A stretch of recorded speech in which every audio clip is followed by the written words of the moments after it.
ข่อยเชื่อว่าบอนนี่น้อยคนที่จะมาขึ้นภูพนังแล้วมาจุดนี้ตอนนี้ข่อยอยู่ถึงภูพนังแล้วเดี๋ยวข่อยสิพาเลาะชมวิวเลาะเบิ่งว่าอยู่ถึงภูพนังนี่มีอย่างแน่แต่ว่าก่อนอื่นหมดนี่ข่อยสิพักอยู่นี่ก่อนประมาณ10-20 นาทีกินน้ำกินในแล้วก็เซาเมื่อยพักผ่อนหน่อยนึงแล้วก็สิพาพวกเจ้ายางอ้อมเบิงบอนนี่แหละเป็นบอนที่ไผ่ก็ตามที่มาขึ้นภูพนังกับมักซิมานี่แหละหมดทุกคนเลยมาถ่ายรูปอยู่นี่แนมออกไปสิเห็นเป็นวิวทุ่งนาแล้วก็แม่น้ำคลองบวกกับท้องฟ้ามื้อนี้อากาศแจ่มใสขนาดแดดออกดีอากาศก็บ่ได้ร้อนลมพัดเย็นสบายเลยอยู่เทิงนี่ถ้าว่าไผ่มาถ่ายรูปอยู่นี่ก็ระมัดระวังอย่ามาใกล้หน้าผาตัวนี้หลายแนมลงไปนี่ขาจนสั่นเลยชมวิวนี่แหละเรียบตามผานี่เดี๋ยวค่อยสิพาพวกเจ้ายางไปเบิ่งฟากนั้นเด้อค่อยเชื่อว่าฟากนั้นนี่หลายคนบ่เคยไปฟากนั้นเดี๋ยวสิพาเลาะเบิ่งผู้ใดขึ้นมาเด้อภูพนังสิ่งหนึ่งที่อยากให้พากันเก็บเมียนก็คือขี้เหงื่อเห็นบอกคือทางหลังคนนี้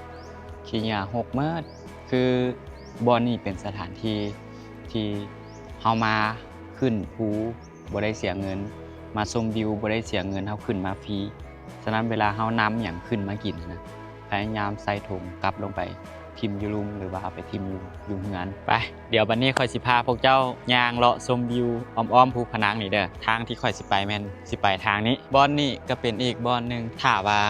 บอนเมื่อกี้หันเต็มเขาเจ้าก็สิมานั่งอยู่นี่ชมวิวอยู่นี่มันก็สิเป็นโงูหินแบบนี้มีพื้นที่ให้นั่งมาฮอดนี่แล้วแม่นสิเป็นแบบขวดน้อยๆให้ข้ามก็คอยเด้อระวังไม้โดกมาฮอดนี่มันสิเป็นหินแบบเป็นห้องจังสิเบิ่งแล้วมันก็แปลกหูแปลกตาไปเลยบ่ฮู้ว่ามีอายุโดนปานใดละบอนนี่ก็สิเป็นอีกบอนนึงที่เป็นทางขึ้น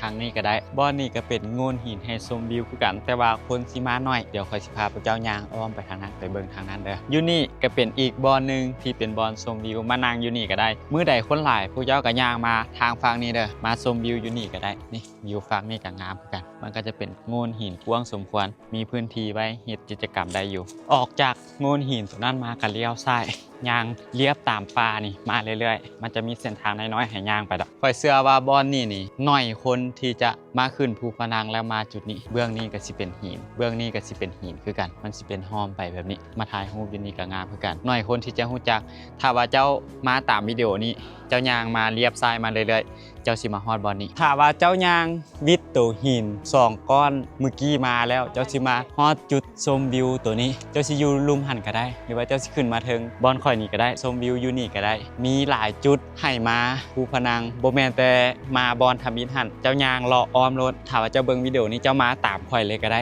มีจุดชมวิวให้หลายจุดหรือว่าผู้ใดที่ว่ามาแล้วมีจุดชมวิวบอนอื่นนอกเหนือจากบอนที่ข่อยพามาชมวิวนี่แม่นคอมเมนต์บอกข่อยนี่เด้อเที่ยวหน้าถ้าว่าข่อยมาเดี๋ยวข่อยสิไปตามที่เจ้าคอมเมนต์จุดชมวิวบอนสุดท้ายนี่ค่อนข้างที่จะเบิ่งวิวได้แบบกว้างสมควรแบบ180 องศาเลยแต่ว่ามันค่อนข้างสั้นหน่อยนึงก็ให้ระมัดระวังเอาเด้อ